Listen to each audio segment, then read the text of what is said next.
Hi, this is Gary Chalk, and you're listening to the Geekcast Radio Network. I'd really appreciate it if we could cut to the title sequence now. All right, you've got it, pal. Earthworm Jim. The soil he did crawl. Earthworm Jim. A super suit did fall. Jim was just a dirt-eating, chewy length of worm flesh, but all that came to a crashing end. Earthworm Jim. He's such a groovy guy. Earthworm Jim. He rockets through the sky, cruising through the universe, having lots of fun. Here comes Earthworm Jim, you know that he's a mighty one.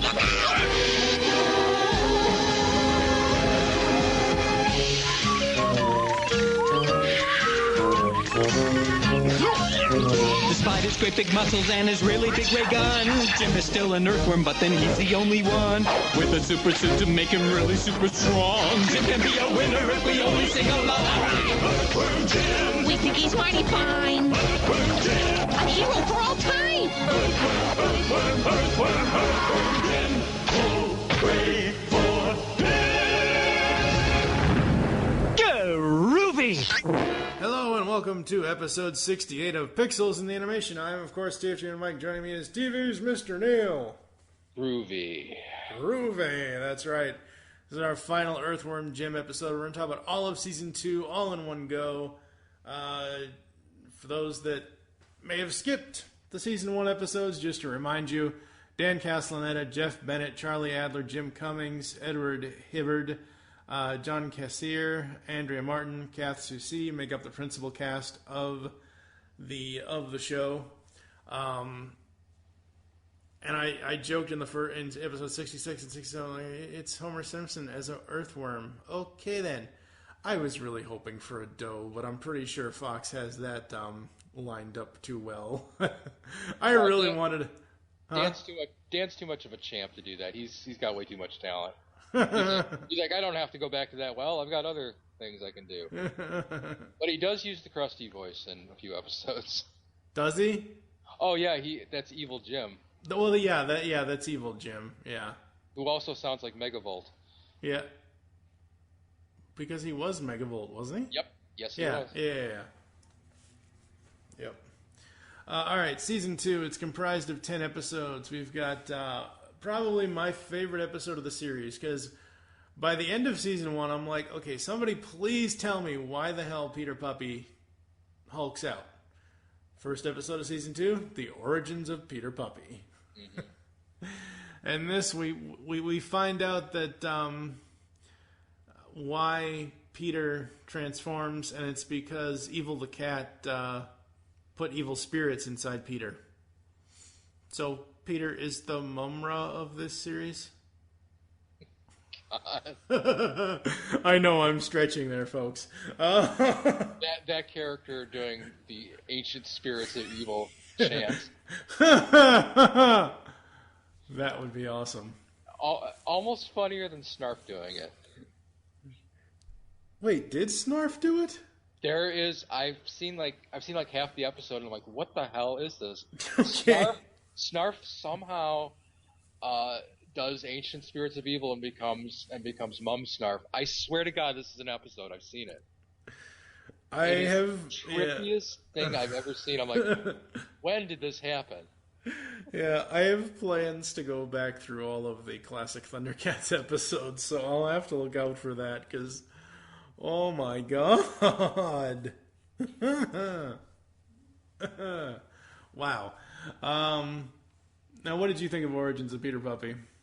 Probably the weakest episode, but not a bad episode, because it's not your typical origin story that's just, there to be there. They actually made a story out of it that was good. So I liked it. I like that that they found a way to make how am I saying this? They made a joke out of just Jim being stupid and thinking that he's tricking Evil the Cat into pulling the spirits out of Peter, but in fact he just turns Peter into a regular dog, and he says something like, "I pulled a stupid, didn't I?" Yeah. The one thing I liked about Origins of Peter the Puppy, as I said, is we finally get to find out, why he does this, and it's because he's got evil spirits in him. But the fact that the evil spirits is what gives him intelligence and, turns him biped, and that's just a little weird that I don't know. It's a curse associated with the strength that he gets. Like, this is kind of a weird reference, but it's kind of like in Shining Force, where you get like a really powerful sword that just lays waste to all the enemies, but it's cursed and it screws you over. Yeah, pretty much. So opposites attack. Evil Jim attempts to create evil versions of Jim's friends with less than stellar results. Oh my god. Some of these were very predictable. Yes, very predictable. The evil princess, what's her name? I'm like, oh my god, that could be an evil Zelda. I really do dig Evil Jim, because essentially, as we said last time, it's essentially, with Jim and Evil Jim in the same room, it's basically Homer versus Krusty. Yeah. Even though Dan's not using Homer's voice, he's using a different, it's still, to me, it's still Homer versus Krusty. Interesting note on Evil Jim is that he's not in Earthworm Jim 1 or 2. Right, he was a specific character they created for this. Yeah, but he does show up in the games later. He shows up in a Game Boy Advance game, I think. Yeah, he does. And I don't mind that. Like, yeah, there's certain things you have to be able to, pull from the games, and to keep the stories going, to keep the cartoon going. I don't mind them creating an evil doppelganger. I mean... Yeah, and he fit right in. He wasn't, out of place at all. Nope. We've got Darwin's Nightmare, because Bob discovers a way to hyper-evolve himself into higher life forms. He should have just stayed a fish.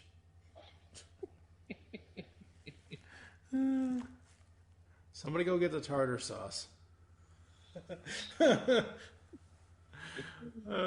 But I really could watch Bob all day long, because I just love that voice.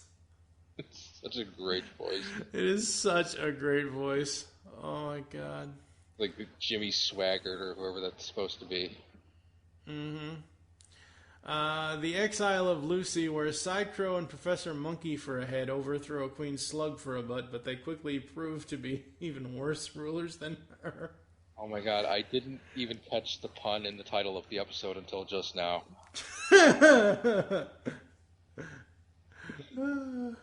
The Exile of Lucy. Of Lucy. Yeah.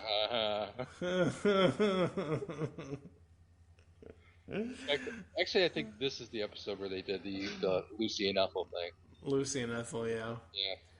Yeah. But no, the Psy-Crow and Professor Monkey for head, yeah, they suck as rulers. And apparently we've got an episode, Evil in Love, where Evil the cat falls in love with Malice the dog. Oh, okay. Yeah, that was weird. Yeah, that was really weird. Probably the most random extra character that they made was Malice the dog, who just, I don't know, didn't really do anything for me. But I love that she's written out that she got a spin-off. But it takes place in the universe. Oh, God, that's funny.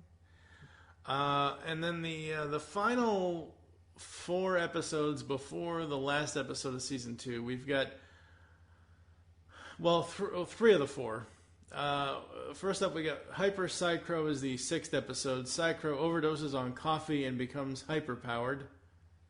I guess he and Twitchy ought to get together and do a team-up. Twitchy from Hoodwinked. Coffee, coffee, coffee! That's all I can think of is Twitchy. But Psy-Crow overdoses. How do you overdose on coffee? I don't know. But I love that. I love that the show has occasionally it'll have kind of PSAs built into the show. So it's actually, this isn't what happens when you drink a lot of coffee. This is what happens. And Peter Puppy's like, oh my god, I want to die and throw up. Yeah, exactly. So the next three are the homage ones, the full-on reference ones. We have Peanut of the Apes, where Professor Monkey Fred tries to turn everyone on Earth into apes, while Jim tries to introduce viewer interactivity on the show. Wait, they waited until episode 7 of season 2 to introduce viewer interactivity. Really? Yes. Oh. But for anyone that missed it, Peanut for the Apes, Planet of the Apes. Yes. Oh, Lord. How about a lounge day's journey into night?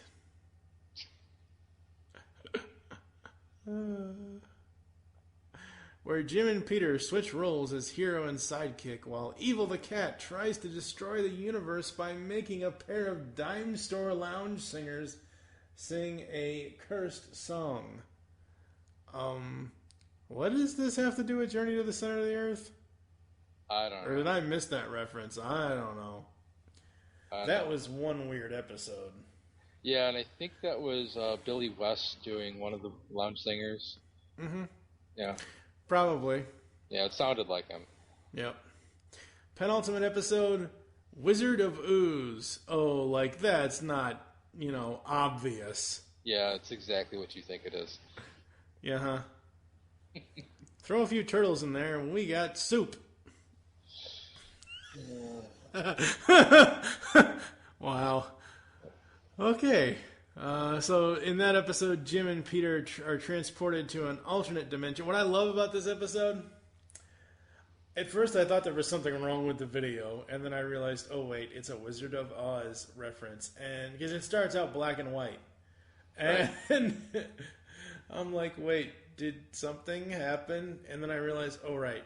And at the very beginning, the poor narrator, the dude is like, whatever, I just don't care. Yeah, I love how this late in the season he's just tapping out. He's given up. Yep. It's hilarious. Oh my god. I would have rather have had this be the series finale than what the actual series finale is. I like The Wizard of Ooze. It's another Wizard of Oz parody, but it was fun. It was funny. Yeah, I think it actually was supposed to be, because I don't have the production numbers here, but I think this is actually the last episode. The Christmas episode was supposed to be more bonus. Yeah. Yeah. Yeah. Because episode 10, season 2, For Whom the Jingle Bell Tolls, Queen Slug for a Butt tries to brainwash Santa Claus. This was hilarious. We just finished a whole bunch of Christmas episodes last year, folks, on Tooncast Beyond's first annual 25 Days of Tooncast Beyond Christmas. And I remember at one point, you and I were we were talking about Looney Tunes or Tiny Toons or something, and you said, oh, for next year you ought to have this episode. And I'm like, oh, I'll have to check that out. And here it is. And I'm like, oh my God, they tried to brainwash Santa Claus. But it is a pretty fun episode. It's not exactly a great episode as a series finale, but it works. Yeah. It's an awkward way to close the show. It's a little like how Earthworm Jim ended on a... No, what am I saying? The other show I'm trying to think of, Invader Zim, ended on a Christmas episode. Did it really? Why? Yeah. Well, they didn't mean to, because there were several episodes recorded after that for the series to keep going, but there was, we'll say, an insensitive segment on one of the episodes that was made before 9/11, but it aired after, and the network kind of lost their minds and said, yeah, we're going to pull the plug on this. Because otherwise that would not have happened. It would not have ended on a Christmas special. Yeah. Yeah. Overall, I enjoyed the series. I probably should have paced it out a little bit more, but I did enjoy watching it. I did enjoy the jokes. I know I said in the last 2 episodes that I didn't really laugh as much, but I did at certain things. It just kind of depended. I guess because, I'm coming into it fresh with this series. we all, whether we like to or not, at some point in the 90s, watched the Super Mario Brothers Super Show, Legend of Zelda, Captain N, Mega Man, all that stuff. We all watched those shows at some point or another. And this, for me, is just one of those shows that I kind of skipped. I don't know what the heck was going on with me back then, but, it's just one of the ones I missed. And I think going back to it now at almost 37 years old, it's like, okay, I kind of find that funny. I like the... I think what's super funny is at the end of the theme song, the opening intro, Jim's like, groovy. And one of the episodes, he's like, that is very ungroovy.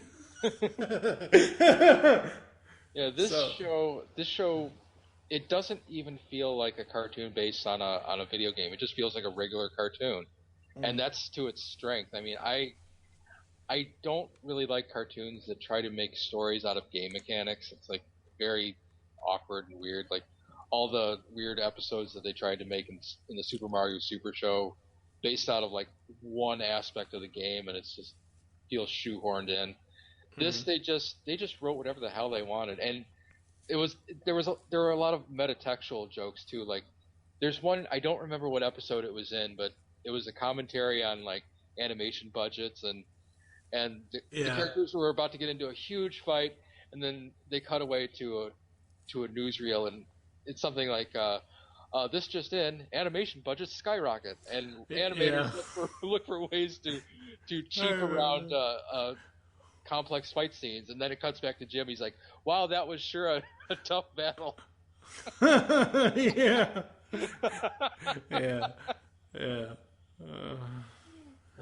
That was great. Yeah, that was really, really great. That was hilarious.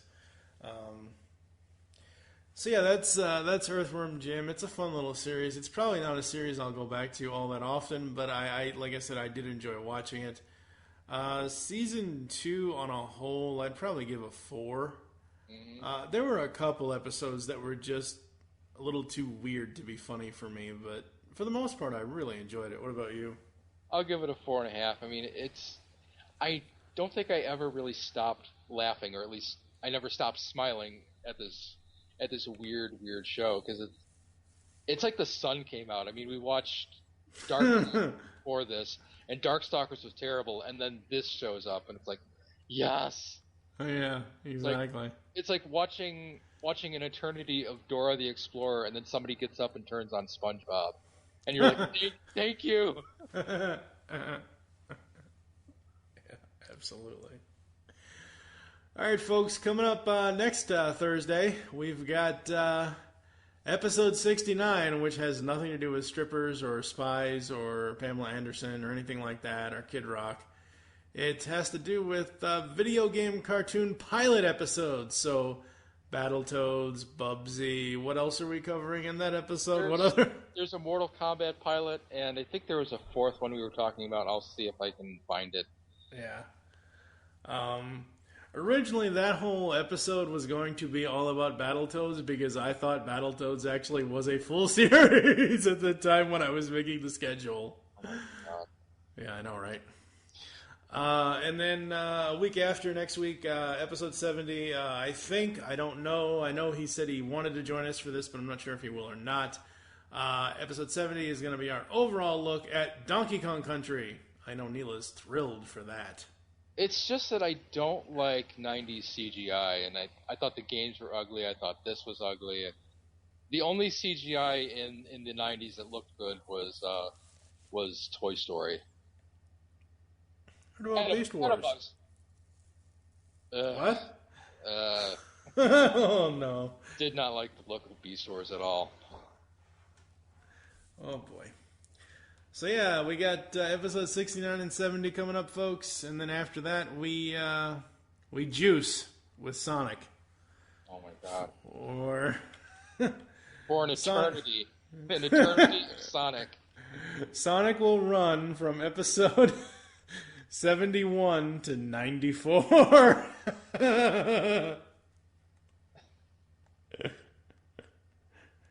And the silence means that Neil has finally croaked. Okay, I need a new co-host.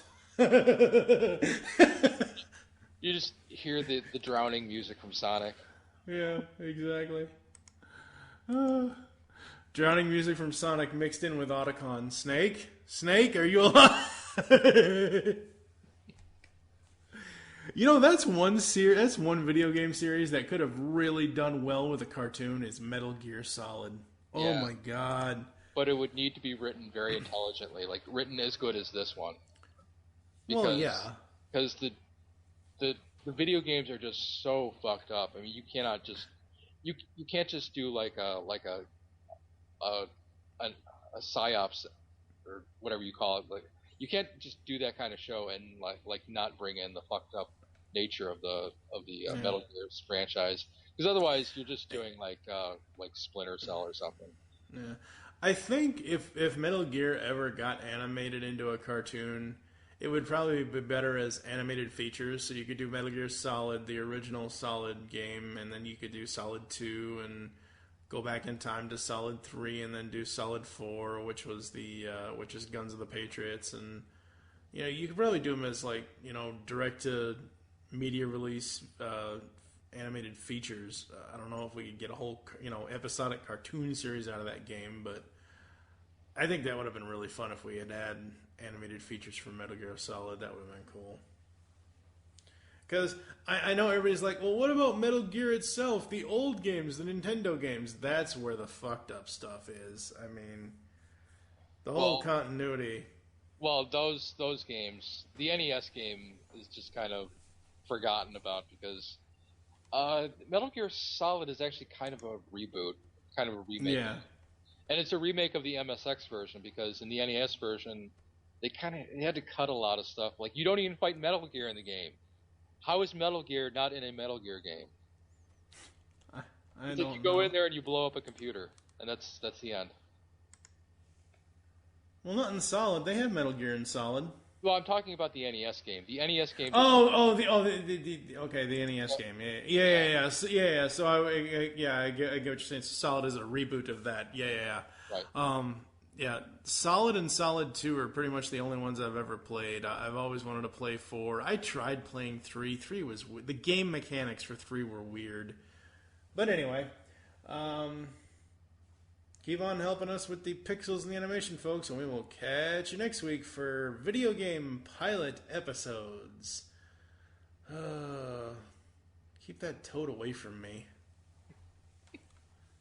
And now, fellow superheroes, as we promised, it's time once again to attend the fantastic Earthworm Jim School of Great American Cartoon Making. Today's lesson, who writes his stuff anyway? The criminal mastermind behind all this is none other than... My name is Douglas Tenaple, and I am the original creator of Earthworm Jim.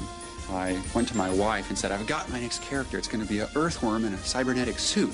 It seemed like such a good idea at the time. And she said... It's true. So that's the neo-dweeb who started it all, which in turn created jobs for these overaged adolescent goofballs who actually write the show. And boy, is it hard work. Yeah, real hard work. Real hard work. We get together with the writers, and we sort of just sit around and talk about it, really. But I love this part in here where he's like he's being zapped by Professor Monkey for Head's cheese ray. We were just looking for what's the funniest and best idea. Come on, guys, funnier. It's got to be funnier. And when their brilliant, overpaid minds get stuck, Brain freeze! they resort to drastic measures. I'll consult the magic 8 ball. Leave it in, change it. Did you bring candles? Reply is no. Leave it the way it is. Leave it the way it is. And how do they know it'll be any good? Because anything my wife would hate, they would enjoy.